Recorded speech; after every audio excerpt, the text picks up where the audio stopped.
پہلی بات یہ سمجھیں کہ نکاح مسلمان بھی کرتے ہیں اور نکاح کافر بھی کرتے ہیں۔ مسلمانوں کے ہاں نکاح عبادت ہے اور کفار کے ہاں نکاح عیاشی ہے۔ تو چونکہ نظریہ نکاح میں فرق ہے، اس لیے طریقہ نکاح میں فرق ہے۔ مسلمان چونکہ نکاح کو عبادت سمجھتا ہے تو ان تمام چیزوں کا خیال کرے گا جن کا عبادت میں خیال کیا جاتا ہے، اور کافر چونکہ عیاشی سمجھتا ہے تو ہر وہ چیز استعمال کرے گا کہ جس سے یہ عیاشی ہو۔ یہ بنیادی فکر سمجھ لیں۔ فکر کی تبدیلی یہ بہت اہم تبدیلی ہے۔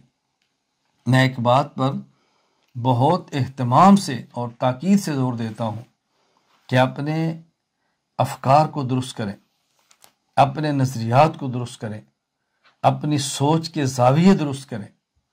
جب ہمارے سوچ کے زاویے درست ہوں گے تو پھر تمام معاملات کو چلانا بہت آسان ہوگا۔